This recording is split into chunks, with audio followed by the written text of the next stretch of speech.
Sebelum kalian menikmati videonya, jangan lupa klik tombol like-nya ya.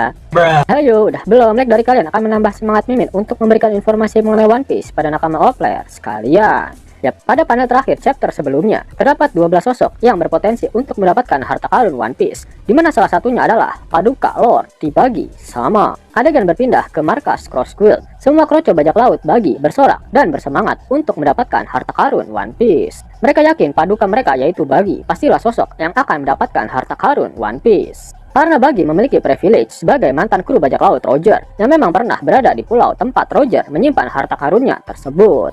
Crocodile dan Mihawk semakin kesal melihat Bagi yang dieluh-eluhkan oleh para kroconya. Namun mereka sebenarnya menjadi semakin yakin untuk mengikuti apa yang diinginkan oleh Bagi sebelumnya, yaitu untuk mendapatkan harta karun One Piece setelah mendengar ceramah dari Dr. Vegapunk. Crocodile sangat ingin membuat negeri utopianya sendiri, dan dengan harta karun One Piece, dia pasti dapat menciptakannya. Terlebih lagi, dia bisa mendapatkan senjata kuno yang kekuatannya sangat membagongkan. Sebelumnya Crocodile juga pernah mencari senjata kuno Pluton di Alabasta, namun hasilnya zonk dan berakhir tragis setelah bertemu pria dengan teriakan Gomu Gomu no. Di sisi lain, Mihawk juga memutuskan untuk ikut serta dalam perburuan harta karun One Piece, karena jika Mihawk bisa mendapatkannya, pasti dia bisa hidup dengan tenang tanpa takut ada yang berani mengusiknya. Akhirnya Crocodile dan Mihawk bertanya pada Bagi, apakah sekarang mereka bisa langsung pergi ke Pulau Laftel dan mendapatkan harta karun One Piece. Karena sebelumnya Bagi telah berkoar-koar dengan penuh keyakinan jika mereka bisa mendapatkan harta karun tersebut. Bagi langsung menelan ludah. Bagi berkata jika sebenarnya dia tidak tahu letak persis dari Pulau Laftel, karena saat bajak laut Roger dulu pergi ke pulau tersebut, dia sakit demam dan Shanks memutuskan untuk menjaganya. Oleh karena itu Bagi dan Shanks sebenarnya belum mengetahui apa harta karun One Piece dan di mana letak Roger meninggalkannya. Mendengar hal itu, Crocodile dan Mihawk terlihat sangat kesal dan akhirnya Bagi kembali dibuat babak belur oleh mereka berdua. Namun Bagi ingat bagaimana cara Roger bisa menemukan Pulau Laftel, yaitu dengan cara menyalin 4 buah batu poneglyph yang berwarna merah. Bagi hanya ingat jika batu merah itu ada di Pulau Wano Kuni, tempat tinggal suku Minks dan juga Pulau Manusia Ikan. Sedangkan yang berada di markas Big Mom, Bagi tak mengetahui informasinya. Crocodile mengatakan jika itu merupakan jalur yang dilewati oleh bajak laut topi jerami. Dia berpikir akan terlalu lama jika mereka harus pergi ke masing-masing tempat itu untuk mendapatkan batu Rod Poneglyph. Crocodile lebih memilih untuk merebut salinan Rod Poneglyph dari bajak laut topi jerami. Namun saat ini, mereka masih kekurangan petarung hebat jika Cross Guild benar-benar ingin bentrok dengan bajak laut Yonko lainnya.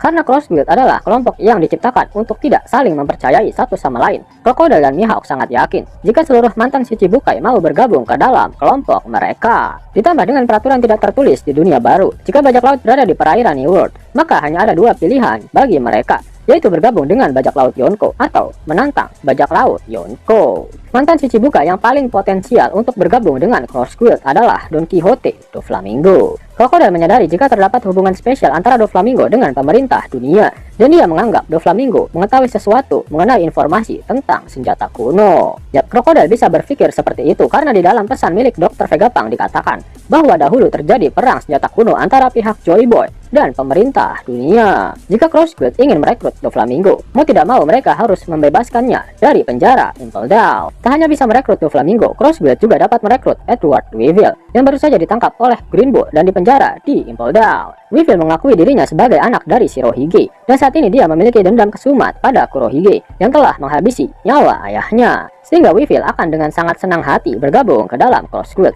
jika memang tujuan mereka adalah untuk menghabisi para Yonko demi mendapatkan harta karun One Piece. Crocodile dan Mihawk segera pergi menuju ke penjara Impel Down. Crocodile masih sangat hafal dengan seluk-beluk penjara Impel Down, sedangkan Mihawk dibutuhkan Crocodile untuk mengalahkan para penjaga penjara, terutama Magellan. Tak hanya mendapatkan kekuatan baru dari kekacauan Impel Down 2.0, tapi juga Cross Guild mendapatkan tambahan kekuatan dari Thriller Bark. Ya, Perona berhasil membebaskan Gecko Moria di Pulau Hachinosu berkat bantuan dari Kobe. Perona saat ini memiliki kedekatan dengan Mihawk. Mengetahui jika Mihawk bergabung bersama bajak laut Yonko Cross Guild, Perona lalu mengajak Gecko Moria untuk ikut bergabung ke dalam organisasi tersebut.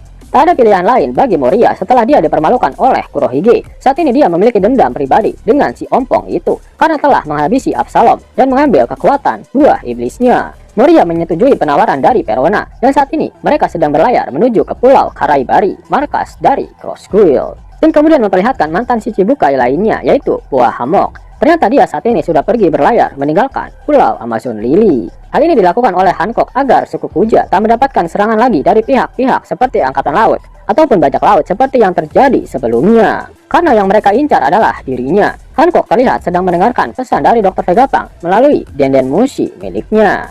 Dia saat ini sedang berlayar menuju perairan New World. Kemanakah Hancock akan pergi? Apakah dia akan menyusul Luffy atau justru malah berakhir bergabung dengan mantan Shichibukai yang lain di bawah keteknya Sang Paduka bagi sama? Ya, pergerakan Cross Guild untuk mendapatkan harta karun One Piece benar-benar nyata. Dengan berkumpulnya mantan Shichibukai di dalam Cross Guild, maka kekuatan mereka saat ini sangat tidak boleh untuk diremehkan. Karena pemerintah dunia membentuk Shichibukai tidak lain dan tidak bukan adalah untuk menandingi kekuatan yang dimiliki oleh bajak laut Yonko. Bagaimana menurut Nakama, apakah Cross Guild yang dipimpin oleh Paduka bagi samalah yang akan mendapatkan harta karun One Piece? Menarik kok untuk